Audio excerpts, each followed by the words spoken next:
student who had been essayed, murdered inside the research lab, and stuffed into the wall. When the FBI agents and the lead detectives on this case walk into the Yale Research Center, they're almost taken aback by the smell. That's because the YARC building, Yale Animal Research Center, it houses over 4,000 mice, but the FBI agents, they're not here for the mice. They're here for Annie Lay, second-year grad student at Yale. She's missing. And the last place she was seen? In this lab. She came in September 8th at around 10 a.m. to check up on her mice, and now she's missing. She comes in at 10 a.m., makes her way to the basement, walks into G13, that's her lab room. She's reported missing by a roommate who was worried that she didn't come home from the lab. How do you walk into a building as important as a Yale University's research center, and never walk out? Annie Lay works in the Bennett lab. It's an 8-person lab run by Professor Anton Bennett, associate professor of pharmacology at Yale University. She's funded by the National Science Foundation. They chose Annie Lay as one of the people to give millions of dollars to because they felt her research was that important. So clearly, this is not a regular Yale grad student that we're talking about. 750 hours of footage, CCTV footage. That's how many hours that they had to go through, the authorities. And they were now 1,000% certain that she did not leave the building. They find Annie's phone. So to give you a rundown of her day, Annie leaves her apartment in the morning, goes to her office, which is across the street from the research lab. She finishes up some work, does some emails, leaves her phone, wallet, shoes. So she has like lab shoes that she changes into, and her planner all in her office, leaves that building, walks to the Animal Research Center lab, and starts going to work and then vanishes. Wait, so she went to work without her phone? Yes. The original police working theory was that she did walk away. Annie was under immense amount of stress from being a graduate student and having to balance research that was incredibly overwhelming. And the police speculated maybe she dreamed of having a normal life. Now, a slightly more obnoxious element to this theory is that Annie disappeared on Tuesday. Her wedding, she was set to get married to her fiance, was on Sunday. One night, FBI Special Agent James Lawton, who was assigned to this case, he's sitting there and he's watching his little daughter doing these handsprings in the kitchen floor.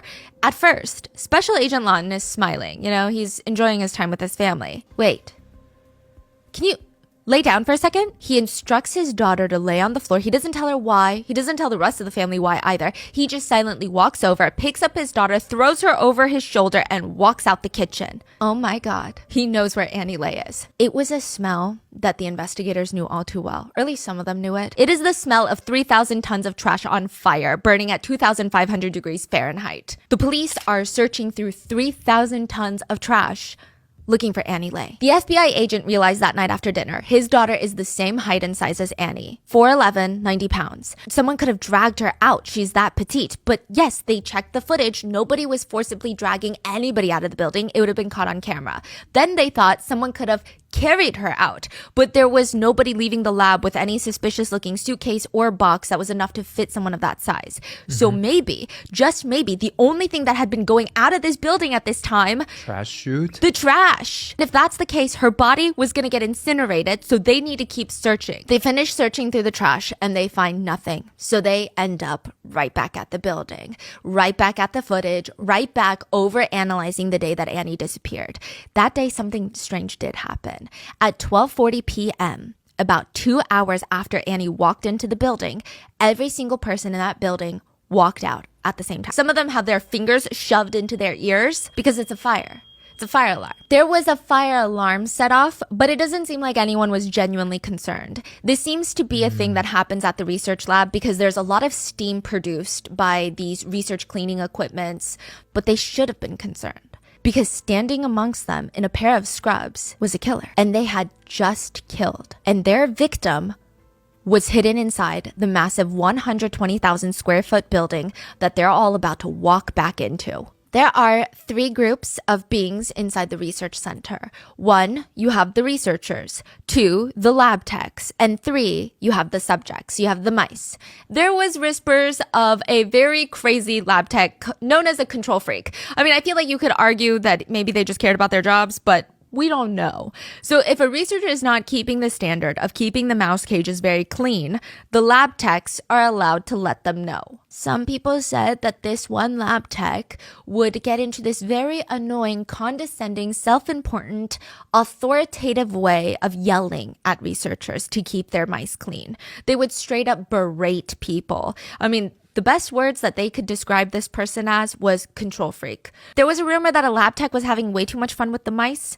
The weird conversation started because of a previous Yale alumni, Dr. Susan Block. She has got a education radio show where a caller confessed that they were a lab tech at an animal research center, not the Yale one. And they said that they self-pleasured with mice. What? Long story short, the lab tech said that he liked to stick a cardboard tube up his back door and let the rats run up and down out of the tube, out of his body. He stated it felt incredible. But the weirdest thing that was going around recently after Annie disappeared was that one of the lab techs at Yale was acting very strange. One graduate student, a colleague of Annie's, met up with the investigators and she seemed really nervous. I think I found the investigators follow her into room G13, the room that Annie was last seen in the lab, and she points to one of those steel carts. And on top, there's a cardboard box of paper towels. It's called white balls. They examine the box, and on the side, there's tiny little specks of, and it looks like splatter. And the cop didn't find that? No, that's crazy. That's crazy. So they test the, now while the is being tested, a police officer is posted guard in room G13 because, like I said, they can't shut down the lab. They can't because there's millions of dollars worth of research that's being done, and the minute that a mouse is not tended to, research gone, millions of dollars wasted. So a police guard is posted guard in the room. And I mean, it's technically not a crime scene yet. They just want to keep it secure. So they're standing there. When the door opens, a lab tech walks in, sees the police guard standing near the box of paper towels, walks out. What? Then walks back in, and then walks over to the steel cart and starts making some small talk with the police officer. And this is so bizarre, but they start, while they're talking, nudging the box of paper towels to the side. By the time that the lab tech walks away from the box, the officer noted the box had been nudged all the way from the left corner of the steel cart to the right corner, and it was now turned at an angle where the was no longer facing the officer. The officer tells the lab tech to leave the room because what are you doing, right? But the lab tech is like, yeah, I'll be back. Comes back with a bottle of cleaning solution and cleaning pads and starts cleaning the floor drain because all the lab rooms have like floor grates and drains. Cleaning the floor drain in room G13 in front of the police officer. And he's letting them do this? Because it's part of their job description. Technically, they have to clean all the floor drains. This is crazy. But the strangest part is, the officer was like, that drain did not look like it needed any cleaning. In fact, it looked recently cleaned. And he was actually spending a lot of time for months before this wedding to study Hebrew. Part of the service was going to be in Hebrew, and Annie is Vietnamese American, and her fiance is Jewish, so she wants to learn Hebrew, and she just wanted to do something special, so she started embroidering and hand beading her own veil. She spent a lot of energy crafting the perfect wedding registry. One of the options being, instead of buying us gifts, you could opt to donate to the I Have a Dream charity, a charity that supports low-income students pursuing higher education. Annie told her friends during a rehearsal a few months back, I've never felt this depth of love for anything or anyone before. But now it's September 12th, the day before the wedding, and Annie is still missing. Her fiance, Jonathan, rushes in from New York because that's where he lives. And yeah, he was suspicious initially for the sole reason that he's her fiance. The Connecticut State Police officer said, everyone's a suspect. Loved ones, friends, the last person with them, you got to keep an open mind. The detectives questioned Jonathan. They checked his alibi, his location, administered a polygraph test, and they concluded, quote, there was no reason to believe Jonathan was involved in any way. They're long distance, but they weren't really long distance. They were in constant communication. Until Tuesday, September 8th, Jonathan never got a call back from Annie. They had this whole date scheduled for 7 p.m., a Skype date where they would just video call each other. And she missed it. The day before Annie's wedding, the 12th, the detectives find something that would shift the entire focus of the case. They walked into G22. So this is a storage room just a few steps away from G13. So G13, G22.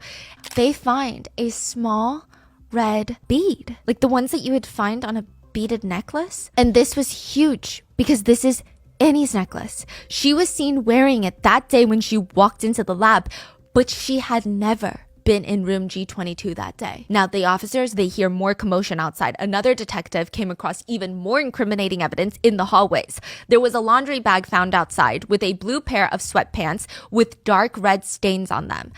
Dried. So How they just finding this? yeah. And one of the investigators is scanning through every part of that room, under the shelves, behind the table, on the walls, under the chairs. Is there anything that they missed? He's about to turn around and walk out when for some reason he feels something weird above him. And he stops and he walks back 2 steps and he looks up. One of the ceiling tiles is slightly crooked. He calls for his colleagues and he points to it. They grab a ladder and one of the detectives pushes up the tile with his gloved hands. They poke their heads up into the little space, and tucked away in the ceiling is a single white sock and a single blue rubber glove. There were 100 or so investigators inside the building. I mean, every single one of them knew what day it was. It's Sunday. It's Annie's wedding day. And they are still looking for her. Sunday, it was eerily quiet in that building. Officers were focused on what they were doing. Most of them had this big piece of paper in their hands, blueprints to the entire building. They were searching, or honestly, it looked like they were hunting, when one of them stops, just like stops halfway in the middle of a step. He looks up at his colleagues. Decomp. I smelled decomp. This was human decomposition, which is very different. And anybody who's done this type of work can tell you, as soon as they smell it, they know there's a dead body somewhere. The research lab throughout the entire building had a state-of-the-art ventilation system that cost millions of dollars to keep the air as sterile as possible. It's like chasing a disappearing scent that keeps floating around the building, but you have no idea where the source is coming from. And all of this would come down to Max. Max is going to be the one to find Annie Lay. Max is a 90-pound German Shepherd. And Max is only trained to react to one thing: human remains. But maybe he's having an off day, because he's dragging the officers straight into one of the bathrooms on the basement floor, right across from G22, the storage room, past this bright blue door and into one of the metal door stalls. Max is like dragging them. They're following him, and then he just stops. He sits inside the middle of a bathroom stall, but it doesn't make any sense. They look at Max and they look at what he's signaling at. He's staring directly at the wall. The lead investigator on this case said, everyone expects police to be like robots, but every single person on that case looking for Annie Lay was completely shaken when we had to tell the family that we found her body. Annie Lay's family and her fiancé Jonathan were alerted that her body was found in the basement wall of the research lab. Instead of walking down the aisle to his new wife, Jonathan would be walking down the aisle to her casket. In one of the stalls of the basement bathrooms, there is this white square on the white wall. It's like kind of blends into the wall. It's almost the size of a computer screen, like your lap. It's basically a hole into the wall. The space inside is not that big. The officers carefully unlatch and open the door. And in between the water pipes, the yellow insulation foam, was the body of a brilliant Yale graduate student. Underneath Annie's body, something of interest was found. Inside the wall, under Annie, was a green pen. The opening of the door was so small, there was no way to get her out without further causing more damage to her body. So they had to go to the other side of the wall and break down the whole wall. When the autopsy was performed, it was concluded that Annie was killed by traumatic asphyxia via neck compression, aka suffocation. She had a broken jaw and collarbone, which was sustained prior to her passing. They were able, however, to pull 3 DNA profiles, 1 that belonged to Annie and 2 male DNA profiles. The first step was to run both profiles through the CODIS database, and only one of them was a hit. One of the 2 male DNA profiles come back as a match to a man named Chris Robinson. He was in the CODIS database for a felony charge 8 years ago, and on the database, his address is listed and it's near the research lab. But the problem is, can dead men kill? Chris Robinson was shot and murdered 2 years before Annie was found in the basement wall. What? This is a dead man. They had to verify. The police went through a lot. They had to verify that he's actually dead. He's actually dead.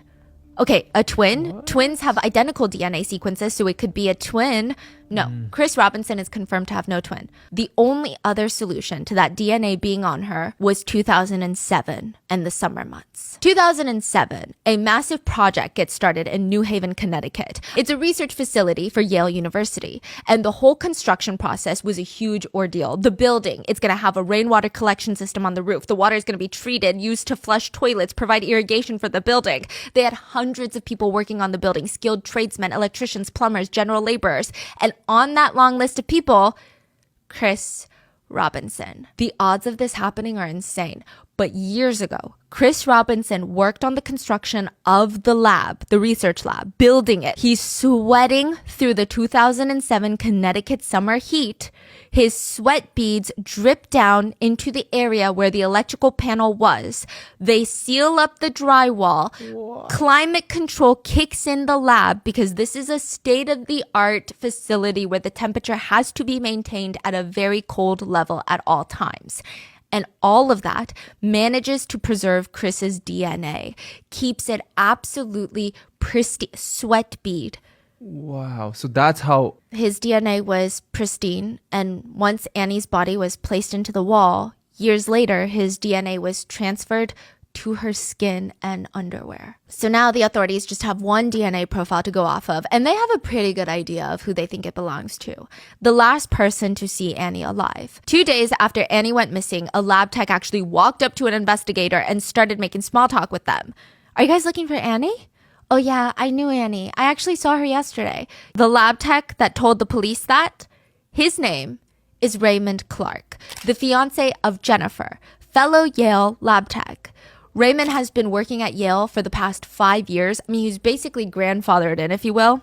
Okay, that's a bit dramatic. But his sister is a Yale lab tech. His brother-in-law is a Yale lab tech. His fiance is a Yale lab tech. It does appear that Raymond got the position due in part to the fact that so much of his family works there. He was also the one that awkwardly nudged the box of paper towels away from the officer's line of sight. The investigators, they start combing through the basement hallway CCTV, elevator CCTV, any and all surveillance cameras to try and track his whereabouts in the building a little bit better. I got him right here in the morning. He's seen on the camera walking in wearing blue scrubs. Well, I have him here and he's not wearing blue scrubs. He's wearing blue pants and a white long sleeve scrub top. No, well, I see him here on the CCTV footage and he's wearing jeans and a dark colored shirt. What is going on here? Why would a lab tech need to change so many times throughout the day? There was also footage of Raymond Clark leaving the building twice that day. Once during the fire drill with everybody else, and the second time he walks to a nearby park, and the officers are actually able to trace him from the building to the park through all of the exterior CCTV cameras, and he sits down at the small park entrance steps.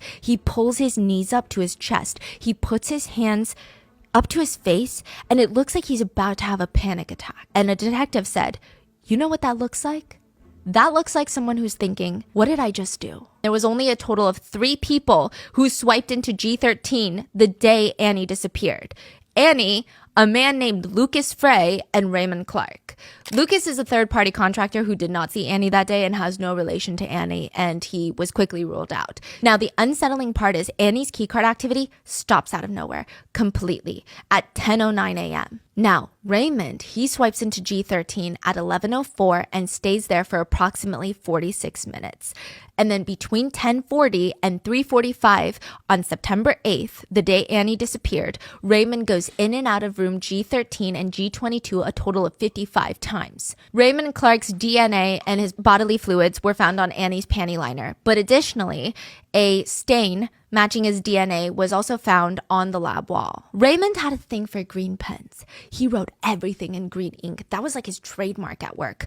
And when you walk into the building, when you walk into the lab, you have to sign in. That day, he checked into work, he wrote his initials, RC, in green ink. But when he signs out for the day, it's written in black ink. Thursday, September 17th, FBI agents surround a motel building. They storm up to room 214 and arrest Raymond Clark. At first, Raymond Clark was facing 120 years in prison. But he later entered into a plea deal for just 44 years. That's it. So there is a theory for what happened the day of Annie's murder. And this is the crazy thing is, Raymond refuses to tell anyone the reason he killed Annie. The theory goes, after Annie entered the lab, G13, Raymond followed her in. That morning, Annie had sent out a mass email to all the researchers and staff at the building, letting them know that if anyone was going to look for her, she was gone this weekend for her wedding, and she was going to be out of office for a few days after that for her honeymoon to Greece. People, including many of the police, theorized that Raymond had very strong emotions regarding that email. He likely wanted to confront Annie about getting married because he had a secret obsession with her that she likely had no clue about. He is currently engaged. Yes.